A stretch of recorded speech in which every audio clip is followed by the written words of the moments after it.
সরকারি খাতে দুর্নীতি বন্ধ করে কমানো হবে মূল্যস্ফীতি। বাজেট পরবর্তী সংবাদ সম্মেলনে অর্থমন্ত্রী সীমাবদ্ধ সম্পদের মধ্যেই সবার জন্য বাড়ানো হয়েছে বরাদ্দ। উচ্চাভিলাষী বাজেটে মূল্যস্ফীতি আরো বাড়বে শঙ্কা জামায়াতের। বড় বাজেট মানে বড় দুর্নীতির সুযোগ, মন্তব্য এনসিপির। লাইসেন্স বাতিল করায় 8 দিন ছাড়ছেন রোগীরা। নতুন করে ভর্তি বন্ধ। সংকটাপন্ন রোগীকে অন্য হাসপাতালে স্থানান্তরে তৈরি হয়েছে জটিলতা। এবার কুষ্টিয়া সীমান্তে ভারতের পুশিন চেষ্টা রুখে দিল বিজিবি। শূন্য রেখায় অবস্থান করছেন 12 জন। আলোচনায় সমাধানের আশা নতুন হাই কমিশনারের। এবং আজ কানাডায় বিশ্বকাপের জমকালো আয়োজন। 14 জুন মরক্কোর বিপক্ষে নেইমারকে পাচ্ছে না ব্রাজিল। শেষ মুহূর্তে নাটকীয়ভাবে আর্জেন্টিনার স্কোয়াডে সেনেসি।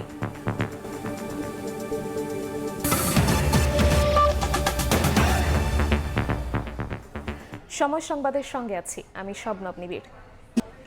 সরকারি খাতে দুর্নীতি বন্ধ করে মূল্যস্ফীতি কমানো হবে। বাজেটোত্তর সংবাদ সম্মেলনে একথা জানিয়েছেন অর্থমন্ত্রী আমির খসরু মাহমুদ চৌধুরী। তার দাবি, সীমাবদ্ধ সম্পদের মধ্যে সবার জন্য বাড়ানো হয়েছে বরাদ্দ। অর্থমন্ত্রী আরও বলেন, অর্থনীতিকে ধ্বংসস্তূপের মধ্যে ফেলে গেছে আওয়ামী লীগ সরকার। এ সময় বাংলাদেশ ব্যাংকের গভর্নর জানান, যারা ব্যাংকের টাকা লুট করে নিয়ে গেছে তাদের শান্তিতে থাকতে দেওয়া হবে না। সীমিত সম্পদের মধ্যে সব মানুষকে বাজেটের আওতায় আনতে চায় বিএনপি সরকার। সেই লক্ষ্য নিয়ে বৃহস্পতিবার 9,38,000 কোটি টাকার বাজেট পেশ করেন অর্থমন্ত্রী আমির খসরু মাহমুদ চৌধুরী। সবার জন্য এই বাজেটে আপনারা লক্ষ্য করবেন, অ্যালোকেশন ওয়াইজ আমাদের এই সীমিত সম্পদের মধ্যে, সীমাবদ্ধতার মধ্যেও সকলের জন্য কম বেশি অ্যালোকেশন দেওয়া আছে, প্রোগ্রাম দেওয়া আছে। পরের দিন রাজধানীর ওসমানী স্মৃতি মিলনায়তনে বাজেটোত্তর সংবাদ সম্মেলনে হাজির হন অর্থমন্ত্রী। তুলে ধরেন সব নাগরিককে অন্তর্ভুক্ত করে বাজেটে কিভাবে নিয়ন্ত্রণে রাখতে চান মূল্যস্ফীতি।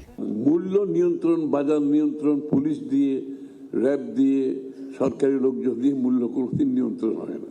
আমাদের একটা লং টার্ম প্রকিউরমেন্ট প্রোগ্রাম থাকতে হবে। ফর এক্সাম্পল, আমাদের জ্বালানি সিকিউরিটির জন্য আমাদের কমপক্ষে 3 মাসের জ্বালানি আমাদের নিয়ন্ত্রণে থাকতে হবে, আমাদের রিজার্ভে থাকতে হবে।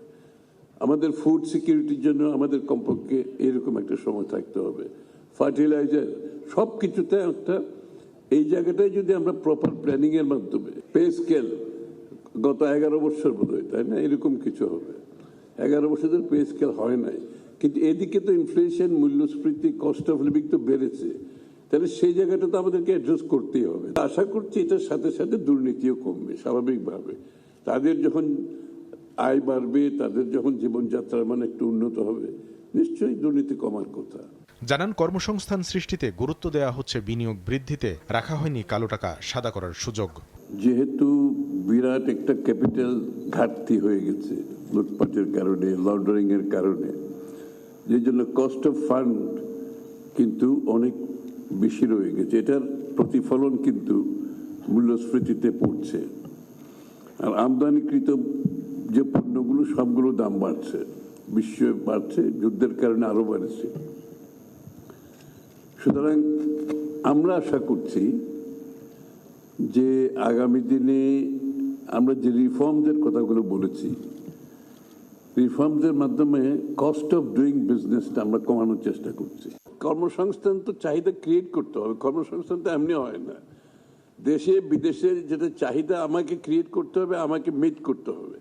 এই জন্য আমরা বিনিয়োগের উপর ভীষণ জোর দিচ্ছি। কি জন্য? কর্মসংস্থান তো অবশ্যই। এ সময় বাংলাদেশ ব্যাংকের গভর্নর জানান, যারা ব্যাংকের টাকা লুট করে নিয়ে গেছে শান্তিতে থাকতে দেওয়া হবে না তাদের। জানেন, আমরা যখন কাজ শুরু করি ব্যাংকিং সেক্টরের প্রায় 1/3 টাকা চুরি হয়ে গেছে আসলে। আর এই 35%, 36% এনপিএল নিয়ে আমাদের যাত্রা শুরু। সো শুরু থেকে আমাদের যেটা চেষ্টা ছিল, সেক্টরটাকে স্টেবিলাইজ করা প্রথম, তারপরে রিক্যাপিটালাইজ করা। এটা হচ্ছে নিয়ম, যেটা সেটাই আমরা করার চেষ্টা করছি। জ্বালানি খাতকে শক্তিশালী করতে বাপেক্সকে শক্তিশালী করা হচ্ছে বলেও জানানো হয় অর্থমন্ত্রীর এই সংবাদ সম্মেলনে। কামরুল হাসান সবুজ, সময় সংবাদ, ঢাকা। নতুন অর্থ বছরের বাজেট সাধারণ মানুষের আকাঙ্ক্ষার পরিপন্থী এবং উচ্চাভিলাষী বলে অভিযোগ করেছেন জামায়াতের সেক্রেটারি জেনারেল মিয়া গোলাম পরোয়ার। সকালে মগবাজারের সংবাদ সম্মেলনে তিনি দাবি করেন, প্রস্তাবিত বাজেট বাস্তবায়নের নামে মূলত সরকারি দলের নেতাকর্মীদের লুটপাটের সুযোগ করে দেওয়া হয়েছে।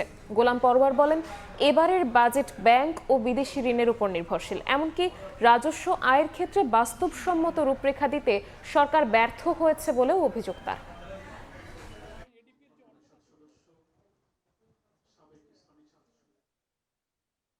এটা জনগণের, জনস্বার্থের, সমাজের প্রান্তিক মানুষের, উৎপাদনমুখী দেশের, স্বল্পোন্নত দেশ থেকে উন্নত দেশে উত্তরণের যে প্রক্রিয়া, এর পথে চূড়ান্ত বাধা হয়ে যাবে এই বাজেটটা। জ্বালানি তেল, বিদ্যুৎ ও গ্যাসের দাম উপর্যুপরি বাড়িয়ে দেওয়ার ফলে উৎপাদন খরচ বেড়েছে ও বাড়বে।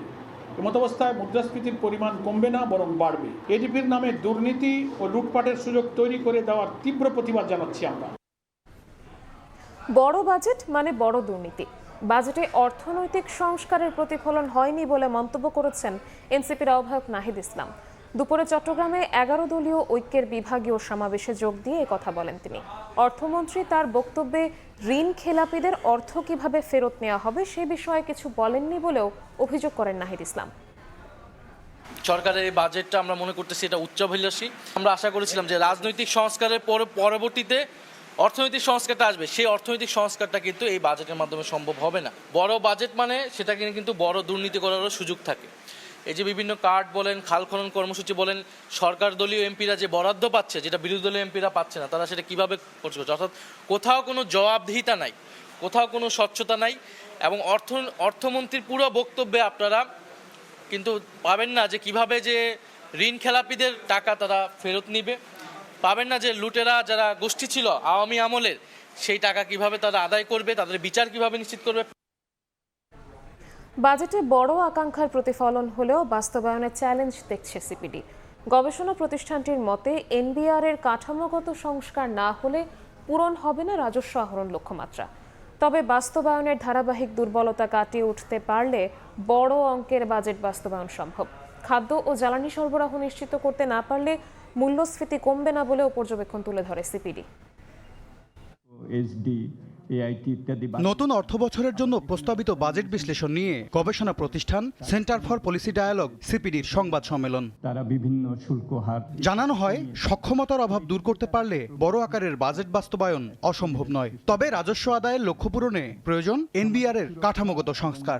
ডিরেগুলেশনের যেটা তারা করেছেন একটা প্রচেষ্টা, এটা একটা ব্যতিক্রমী এবং এটা একটা ডিপার্চার, খুবই ইম্পর্টেন্ট বাংলাদেশের অর্থনীতির জন্য। এটা সুদূর প্রসারী একটা ভূমিকা রাখবে। লক্ষ্যমাত্রাগুলির মধ্যে আমরা দেখতে পাচ্ছি যে বড় আকাঙ্ক্ষার প্রতিফলন হয়েছে। তো সেই প্রতিফলন, সেটা আকাঙ্ক্ষাটা ভালো, কিন্তু আসলে বাস্তবতার সাথে সেটা মেলানো দরকার। বর্তমানে যে সক্ষমতা আছে এনবিআর এর, প্রশাসনিক দক্ষতা, অটোমেশনের দক্ষতা, এগুলি যে আছে সেইটার প্রেক্ষিতে এবং সংস্কার যদি আরও বেগবানভাবে শুরু না করা হয় তাহলে সেই প্রেক্ষিতে এটা আহরণ করা 54% প্রবৃদ্ধি করা কষ্টকর হবে। বিএনপির নির্বাচনী প্রতিশ্রুতির প্রতিফলন ঘটেছে শিক্ষা ও স্বাস্থ্য খাতের বরাদ্দে। যদিও কৃষিতে বরাদ্দ কমে যাওয়াকে উদ্বেগজনক হিসেবে দেখছে সিপিডি। বিদেশি অর্থায়ন ব্যবহারেও সতর্ক না থাকলে ঋণের বোঝা আরও বাড়বে, সতর্ক করে সিপিডি। স্বাস্থ্য এবং শিক্ষা, তারা এই দুটো খাত টপ 5-এর মধ্যে রয়েছে। একটা জিনিস উল্লেখযোগ্য যে এখানে কৃষি খাতে এডিপির অ্যালোকেশন এটা কমেছে 4.7% থেকে এখন আগামী অর্থ বছরে 3.6% হবে। এটা আমাদের জন্য একটা উদ্বেগজনক বিষয়। খাদ্য ও জ্বালানি সরবরাহ না বাড়ালে যেমন কাজে আসবে না মূল্যস্ফীতি বাগে আনার উদ্যোগ, তেমন উপকারভোগী বাছাইয়ে স্বচ্ছতা নিশ্চিত করতে না পারলে সুফল মিলবে না ফ্যামিলি কার্ডের মতো সামাজিক উদ্যোগও। আগামী অর্থ বছরে 7.5% করা হয়েছে। সেটা অর্জন করতে হলে আসলে অনেক ধরনের পদক্ষেপ নিতে হবে। সেখানে খাদ্যের সরবরাহ বাড়াতে হবে, জ্বালানির সরবরাহ বাড়াতে হবে অ্যাফোর্ডেবল প্রাইসে। সামাজিক সুরক্ষা এবং অন্যান্য ফ্যামিলি কার্ড ইত্যাদি, কৃষি কার্ড, এগুলো দিয়ে তারা অন্তর্ভুক্তিমূলক যে একটা সম্পদ এবং আয়ের যে পুনর্বন্টন সেটা করার চেষ্টা করেছেন। সিপিডির পর্যবেক্ষণ, দেশীয় শিল্পের জন্য রেয়াত ও আমদানি পর্যায়ে কর সুবিধা দেওয়া হয়েছে। উৎপাদন বাড়িয়ে কর্মসংস্থান তৈরির উদ্যোগের প্রতিফলনও রয়েছে 2026-27 অর্থ বছরের বাজেটে। এর মধ্যে একটা এমএস আরিফিন, সময় সংবাদ, ঢাকা। বাজেট প্রস্তাবনায় নিত্যপণ্যের দাম কমানোর ঘোষণার পরদিনই ঊর্ধ্বমুখী ডাল, ছোলা, চিনির দাম একদিনেই কেজিতে বেড়েছে 5 থেকে 10 টাকা, 1 থেকে 2 টাকা বেড়েছে চালের দামও। এ অবস্থায় বাজেট সঠিকভাবে বাস্তবায়ন নিয়ে শঙ্কা জানিয়ে বাজারে নজরদারি বাড়ানোর দাবি জানিয়েছেন ক্রেতারা। অন্তরা সেনের রিপোর্ট। ২০২৬-২৭ অর্থ বছরের প্রস্তাবিত বাজেটে চাল, ডাল, মুরগি, মশলা সহ নিত্য প্রয়োজনীয় 60টি পণ্যের দাম কমানোর প্রস্তাব করা হয়। এমন খবরে জনমনে স্বস্তি আসার কথা থাকলেও রাজধানীর কারওয়ান বাজার গিয়ে দেখা যায় উল্টো চিত্র। দাম কমার আভাসেই দানাদার খাদ্যপণ্যের দাম বাড়িয়ে দিয়েছেন ব্যবসায়ীরা। একদিনেই কেজিতে 5 থেকে 10 টাকা পর্যন্ত বেড়েছে মুগ, মসুর ডাল সহ ছোলার দাম। আর খোলা চিনির দাম বেড়েছে কেজিতে 5 টাকা। বাজেট ঘোষণার পরদিন বাজারে এসে দামের এমন ঊর্ধ্বগতিতে তাই ক্ষুব্ধ ক্রেতারা। বাজেট সঠিকভাবে বাস্তবায়ন না হওয়ার শঙ্কাও তাদের। বাজেটে কমতে পারে কিন্তু দোকানদাররা তো কমায় না। সাধারণ মানুষের এখন মরা ছাড়া কোনো উপায় নেই। বাজেটের নাম শুনতে পারে যে বাজেটে কমলো না বাড়লো ওইটা কোনো দেখার বিষয় না। অনেক সময় 20 টাকা বাড়াতে পারবেন, কমার সময় কেন 5 টাকা আসবে? কেন ওটা আগের দামে আশা করা যায় না? মুগ ডালটা 100 টাকা থেকে 120 টাকা, এখন সোলাপুর ছিল 90 টাকা, এখন 100 টাকা, চিনি 105 থেকে এখন 110। আসলে প্রত্যেকদিন একটা না একটা পণ্যের দাম বাড়তেছে। চালের বাজারও চড়া। সপ্তাহ ব্যবধানে কেজিতে 1 থেকে 2 টাকা দাম বেড়েছে বেশিরভাগ চালের। 50 কেজির বস্তা বিক্রি হচ্ছে 50 থেকে 100 টাকা বেশিতে। আর পোলাও চালের দাম বেড়েছে কেজিতে 20 টাকা। সপ্তাহের তুলনায় এই সপ্তাহে পোলাও চালটা সবচেয়ে বেশি দাম বাড়ছে। আর এইভাবে প্রতিটা চালে মিনিকেটও পার কেজিতে 1 টাকা 2 টাকা বাড়ছে। মেলারা প্রতি সপ্তাহে চালের দাম বাড়াচ্ছে। যেভাবে বাড়তেছে আমাদের চলা মুশকিল হয়ে যাচ্ছে আর কি। বিক্রেতারা বলছেন এলসি না হয় বাড়ছে দাম। বাজেটে দাম কমানোর আশ্বাস মিললেও তা কার্যকর হতে সময় লাগবে বলে জানান তারা। আমরা যখন মাল বিক্রি করে আবার নতুন করে কিনতে যাব তখন যে আমরা বুঝবো যে আসলে এখানে কতটুকু প্রভাব পড়ছে। বাজারে অ্যাভেলেবেল সবাই কমে পাবে, তখন বোঝা যাবে যে আসলে এটা কি বাজেটে যেভাবে বলা হয়েছে ওইভাবেই কমছে না শুধু এটা মুখের বুলিয়ে রয়ে গেছে। দাম বাড়ার তালিকায় আছে মুরগিও। সপ্তাহ ব্যবধানে ব্রয়লারের দাম অপরিবর্তিত থাকলেও সোনালী মুরগির দর বেড়েছে 30 থেকে 50 টাকা, বিক্রি হচ্ছে 350 টাকায়। বাজেটের সাথে কাঁচামালের কোনো সম্পর্ক নাই। ব্রয়লার মুরগির দামটা কমছে, সোনালী মুরগির দামটা একটু বাড়ছে। তবে ঊর্ধ্বগতির বাজারে স্বস্তি দিচ্ছে সবজি। বেশিরভাগই বিক্রি হচ্ছে 50 থেকে 60 টাকা কেজি দরে। অন্তরা সেন, সময় সংবাদ, ঢাকা। নভেম্বর থেকে রূপপুর পারমাণবিক বিদ্যুৎ কেন্দ্রের প্রথম ইউনিটের বিদ্যুৎ জাতীয় গ্রিডে সরবরাহ সম্ভব বলে জানিয়েছেন বিদ্যুৎ ও জ্বালানি মন্ত্রী ইকবাল হাসান মাহমুদ। সকালে রাজধানীর আফতাবনগরে পাওয়ার গ্রিড বাংলাদেশের প্রধান কার্যালয় পরিদর্শন করে একথা জানান তিনি। মন্ত্রী বলেন, প্রাথমিকভাবে রূপপুর থেকে মিলতে পারে 300 থেকে 350 মেগাওয়াট বিদ্যুৎ। 2400 মেগাওয়াট ক্ষমতার রূপপুর পারমাণবিক বিদ্যুৎ কেন্দ্রের প্রথম ইউনিটে ফুয়েল লোডিং শুরু হয় গত 28 এপ্রিল। প্রকল্পটির দায়িত্বে থাকা বিজ্ঞান ও প্রযুক্তি মন্ত্রণালয়ের পক্ষ থেকে সে সময় জানানো হয়েছিল প্রাথমিকভাবে আগস্টে মিলতে পারে 300 মেগাওয়াট বিদ্যুৎ। তবে এবার বিদ্যুৎ ও জ্বালানি মন্ত্রী দিলেন ভিন্ন বার্তা। শুক্রবার সকালে রাজধানীর আফতাবনগরে ন্যাশনাল লোড ডিসপ্যাচ সেন্টার এনএলডিসি পরিদর্শনে যান তিনি। সেখানে পিডিবি, পাওয়ার গ্রিড বাংলাদেশ সহ বিদ্যুৎ বিভাগের কর্মকর্তাদের সঙ্গে বৈঠক শেষে মন্ত্রী জানান, জাতীয় গ্রিডে রূপপুরের বিদ্যুৎ পেতে অপেক্ষায় থাকতে হবে নভেম্বর পর্যন্ত। 300-350 মেগাওয়াট দিবে, সেটার জন্য মোটামুটিভাবে পিজিসিবি কাজ করছে এবং নভেম্বরের মধ্যে রেডি হয়ে যাবে। নভেম্বর এই জন্যই বলছি, একটা পাওয়ার স্টেশন চালু হলে স্টেবল সিস্টেম আসতে টাইম লাগে, সেজন্য আমি 3 মাস হাতে রেখেছি। এ সময় মন্ত্রী জানান, আওয়ামী লীগ আমলে বিদ্যুৎ জ্বালানি খাতের বিভিন্ন চুক্তি এখন পর্যালোচনার টেবিলে। তবে রাতারাতি এ বিষয়ে সিদ্ধান্তে আসা সম্ভব নয়। ল মিনিস্ট্রি এটা নিয়ে পরীক্ষা নিরীক্ষা করছে, রিপোর্টের অপেক্ষা আছে। যখন যে রিপোর্ট পাবো আমি সেই হিসেবে আমরা ওই কন্ট্রাক্টগুলোর ব্যবস্থা নেব। তবে রাতারাতি কিছু করা যাবে না। বিদ্যুৎ ও জ্বালানি মন্ত্রী বলেন, বিদ্যুৎ উৎপাদন ও সঞ্চালন ব্যবস্থা যথাযথ থাকলেও বিতরণ খাতের দুর্বলতায় ভোগান্তিতে গ্রাহকরা। লাইনের ডিফেক্ট হওয়ার জন্য। ফারুক ভিয়া, রবিন, সময় সংবাদ, ঢাকা। বিশ্বকাপে নিজেদের প্রথম ম্যাচে রাতে বসনিয়া হার্জেগোভিনার মুখোমুখি হবে কানাডা। জয়ে নিজেদের প্রথম ম্যাচ স্মরণীয় করে রাখতে চায় আয়োজক দেশটি। সমর্থকরা অপেক্ষায় আছেন কানাডার জয় দেখার। ছাড় দিতে নারাজ বাছাইয়ে ইতালির স্বপ্ন ভাঙা বসনিয়াও। কানাডা থেকে আরো জানাচ্ছেন রাশেদ লিমন। আমার পেছনে যে স্টেডিয়ামটি দেখা যাচ্ছে সেটি হচ্ছে টরন্টো স্টেডিয়াম, যা মূলত বিএমও ফিল্ড নামে পরিচিত। এবং এখানেই কিন্তু স্থানীয় সময় বিকেলে কিন্তু ইতিহাস রচনা করা হচ্ছে। প্রথমবারের মতো কোনো বিশ্বকাপ আয়োজন করতে যাচ্ছে কানাডা এবং টরন্টোতে প্রথমবারের মতো কানাডা স্বাগতিক দেশ হিসেবে মাঠে নামবে তার প্রতিপক্ষ বসনিয়া ও হার্জেগোভিনা। যদি একটু এই ম্যাচের আগে দুই দলের বিষয়গুলো একটু নিয়ে আলোচনা করি, অর্থাৎ কানাডা এবং বসনিয়া হার্জেগোভিনা এরা কিন্তু আসলে বড় কোনো প্ল্যাটফর্মে অর্থাৎ ফিফার আনুষ্ঠানিক কোনো খেলায় এখন পর্যন্ত কিন্তু পরস্পরের মুখোমুখি হয়নি। কাজেই হেড টু হেড কিন্তু বিচার বিবেচনা করার এখানে কোনো সুযোগ থাকছে না। তবে সাম্প্রতিক পারফরমেন্স যদি বিচার করা যায় সেখানে কিন্তু আসলে যদি ধরি কানাডা কিন্তু এই মুহূর্তে বিশ্ব র্যাঙ্কিং এ 30তম অবস্থানে রয়েছে এবং বসনিয়া হার্জেগোভিনার যে রেটিং রয়েছে তারা কিন্তু আসলে রয়েছে 65তম অবস্থানে। সেক্ষেত্রে কিছুটা কানাডাকে এগিয়ে রাখলেও রাখতে পারে। তাছাড়া স্বাগতিকদের একটা আলাদা ভাইব অবশ্যই রয়েছে, তারা একটা আলাদা বাড়তি সুবিধা, একটা বাড়তি এনভায়রনমেন্ট পাবে, সেটি তাদের হয়তো বা এগিয়ে রাখবে। সবকিছু মিলিয়ে এটি আসলে বলাই যায় খুব সহজ কোনো ম্যাচ হচ্ছে না। যেমন খেলার একদম মাঠে যেমন হাড্ডাহাড্ডি লড়াইয়ের একটা আভাস পাওয়া যাচ্ছে, ঠিক পাশাপাশি তেমনি ফ্যানদের মধ্যে অর্থাৎ স্টেডিয়াম যে দর্শক থাকবে, বাইরে যারা দর্শক থাকবে, যারা ফ্যান ফেস্টে বা অন্যান্য বিভিন্ন জায়গায় যারা দর্শক থাকবেন, তাদের মধ্যেও যে একটা উত্তেজনা, তাদের মধ্যে যে একটা টানটান অবস্থা সেটি বিরাজ করবে এবং সেটি প্রথম ম্যাচ থেকেই শুরু হবে এই কানাডার টরন্টোতে। 12 তারিখে স্থানীয় সময় বিকেলে যখন খেলা শুরু হবে এবং তারপরই রেফারির প্রথম বাঁশি থেকেই শুরু হবে সেই লড়াই এবং লড়াইয়ের 90 মিনিট বাদেই জানা যাবে সেই ফলাফল, প্রথম এই ম্যাচে কে জয়লাভ করতে পারে। রাশেদ লিমন, সময় সংবাদ, টরন্টো, কানাডা। সময়ে নাটকীয়ভাবে আর্জেন্টিনা বিশ্বকাপ দলে ডাক পেলেন মার্কোস সেনেসি। লিওনেল স্কালোনির দলে জায়গা না পেয়ে স্পেনের ইবিজা দ্বীপে ছুটি কাটাচ্ছিলেন প্রেমিকার সঙ্গে। তবে লিওনার্দো বালের্দির ইনজুরিতে কপাল খুলেছে তার। প্রথমবারের মতো বিশ্ব আসরে খেলার সুযোগ পেয়েছেন তিনি। আর্জেন্টিনার শিরোপা রক্ষার মিশনে দলে জায়গা হয়নি। মনকে শান্ত করতে প্রিয় মানুষকে নিয়ে উড়াল দেন ভিনদেশে ছুটি কাটাতে। পরিকল্পনা ছিল ডিনার করতে যাবেন, ঠিক তখনই এক ফোন কলে বদলে যায় মার্কোস সেনেসির গল্প। বিশ্বকাপের দলে না থাকায় প্রিয় মানুষকে নিয়ে ঘুরতে চান স্পেনের ইবিজায়। এরপরই স্বপ্ন পূরণের ঘণ্টা বেজে ওঠে মোবাইলে। সামাজিক যোগাযোগ মাধ্যমে তার প্রেমিকা ও ইংলিশ নারী ফুটবলার কেলসি রোজ বোয়ার্সের দেওয়া ভিডিওতে দেখা যায় মোবাইলে কথা বলতে গিয়ে আনন্দে আত্মহারা হয়ে পড়েন এই ডিফেন্ডার। সরাসরি বিশ্বকাপ মঞ্চ কাঁপানোর আমন্ত্রণ পান এই আর্জেন্টাইন। এরপর আর্জেন্টিনার জাতীয় ফুটবল দলের অফিসিয়াল অ্যাকাউন্টে জানানো হয় ডিফেন্ডার মার্কোস সেনেসি 2026 বিশ্বকাপের স্কোয়াডে যুক্ত হয়েছেন।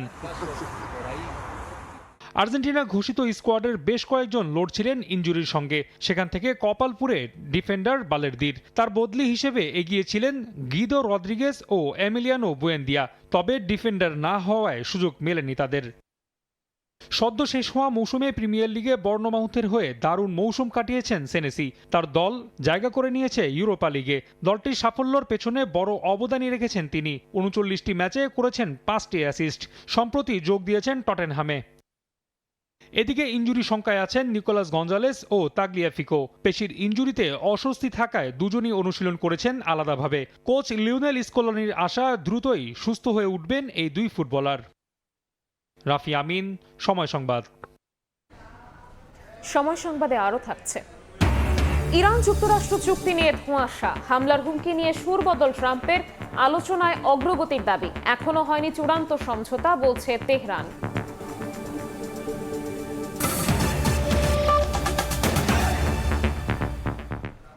উত্তরাঞ্চল পরিদর্শনে শিগগিরই চীনা প্রতিনিধি দল দেশে আসবে বলে জানিয়েছেন স্থানীয় সরকার মন্ত্রী মির্জা ফখরুল ইসলাম আলমগীর। এদিকে বিএনপির স্থায়ী কমিটির সদস্য ডক্টর মঈন খান বলেছেন, সাবেক রাষ্ট্রপতি জিয়াউর রহমানের আদর্শেই আবারও সম্মানজনক অবস্থানে পৌঁছাবে বাংলাদেশ।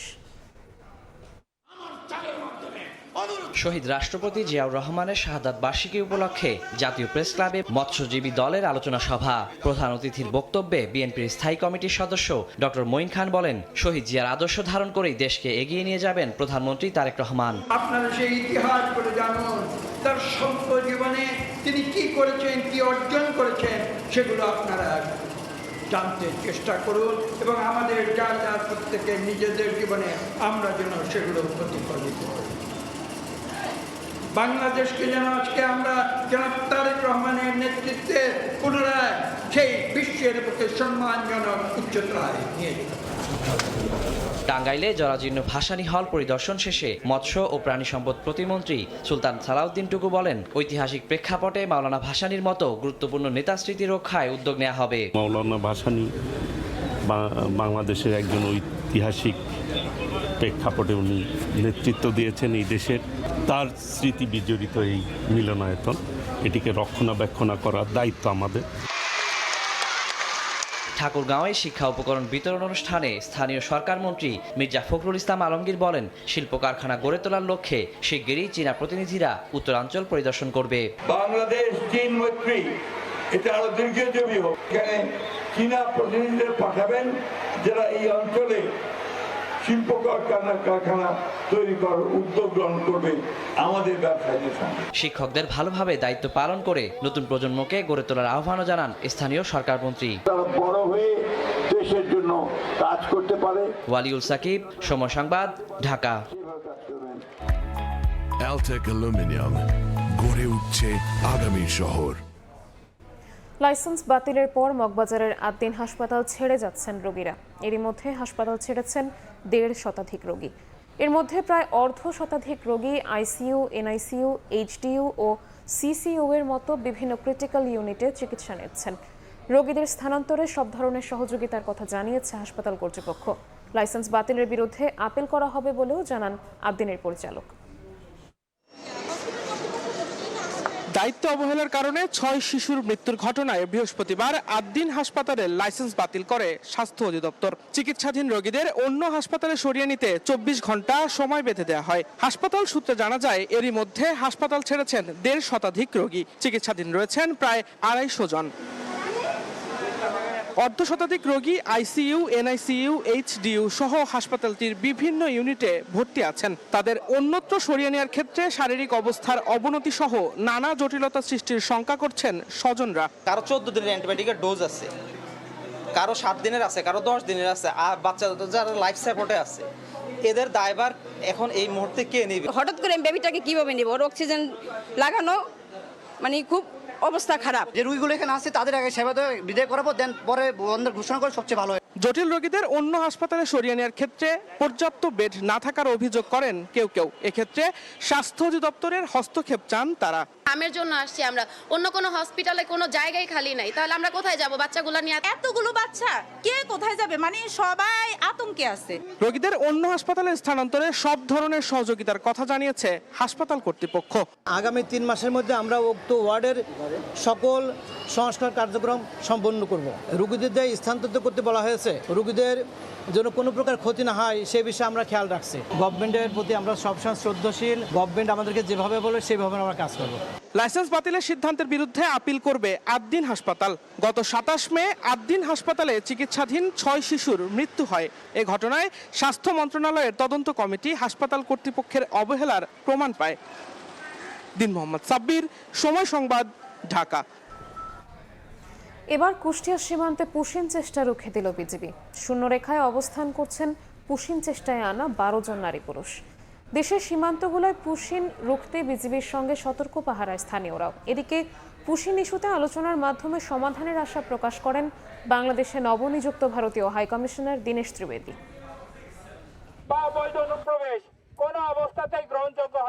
দফায় দফায় বিভিন্ন সীমান্ত দিয়ে পুশিনের চেষ্টায় বিএসএফ, তবে প্রতিবারই বিজিবির কঠোর অবস্থানের কাছে পরাস্ত হচ্ছে তারা। পাশাপাশি দেশীয় অস্ত্র হাতে রুখে দিতে অতন্ত্র প্রহরীর পাশে জাগ্রত গ্রামবাসীও।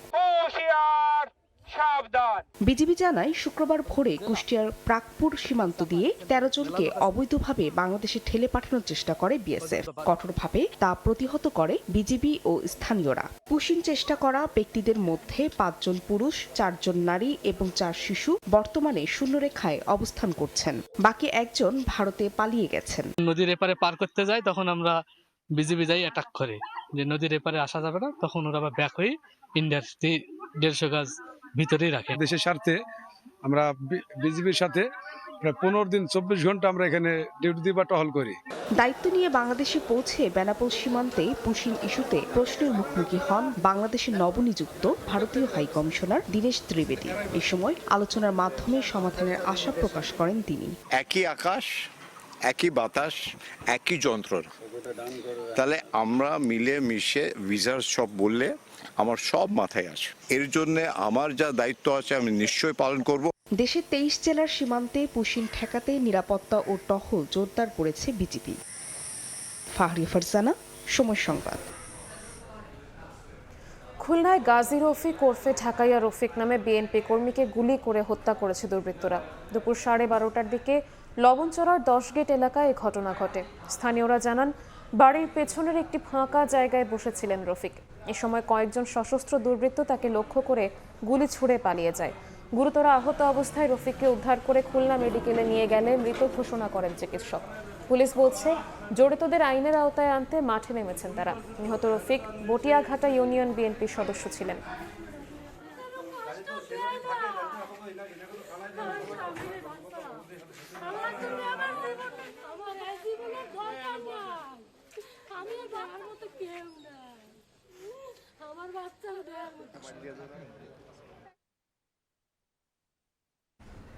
ইরানে হামলা থেকে সরে এসেছেন মার্কিন প্রেসিডেন্ট ডোনাল্ড ট্রাম্প। আলোচনায় গুরুত্বপূর্ণ অগ্রগতির দাবি করে পরিকল্পিত বিমান হামলা স্থগিতের ঘোষণা দেন তিনি। তবে তেহরান বলছে, কোনো চূড়ান্ত সমঝোতা এখনো হয়নি। অন্যদিকে ইসরায়েলের দাবি, ইরানের ইউরেনিয়াম সমৃদ্ধকরণ কর্মসূচি বন্ধ সহ পারমাণবিক অবকাঠামো সীমিত করার বিষয়ে প্রতিশ্রুতি দিয়েছেন মার্কিন প্রেসিডেন্ট। দুই পক্ষের পরস্পর বিরোধী বক্তব্যে সম্ভাব্য চুক্তি ও আঞ্চলিক পরিস্থিতি নিয়ে নতুন করে অনিশ্চয়তা তৈরি হয়েছে।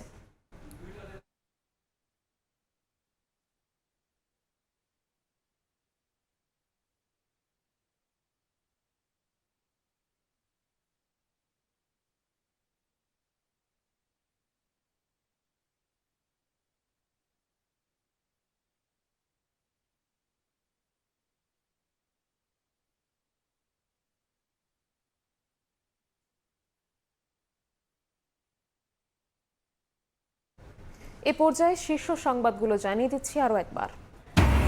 সরকারি খাতে দুর্নীতি বন্ধ করে কমানো হবে মূল্যস্ফীতি। বাজেট পরবর্তী সংবাদ সম্মেলনে অর্থমন্ত্রী, সীমাবদ্ধ সম্পদের মধ্যেই সবার জন্য বাড়ানো হয়েছে বরাদ্দ।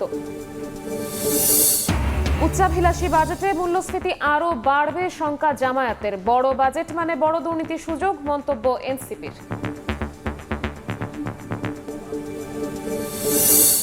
এবং আজ কানাডায় বিশ্বকাপের জমকালো আয়োজন। 14 জুন মরক্কোর বিপক্ষে নেইমারকে পাচ্ছে না ব্রাজিল। শেষ মুহূর্তে নাটকীয়ভাবে আর্জেন্টিনার স্কোয়াডে সেনেসি।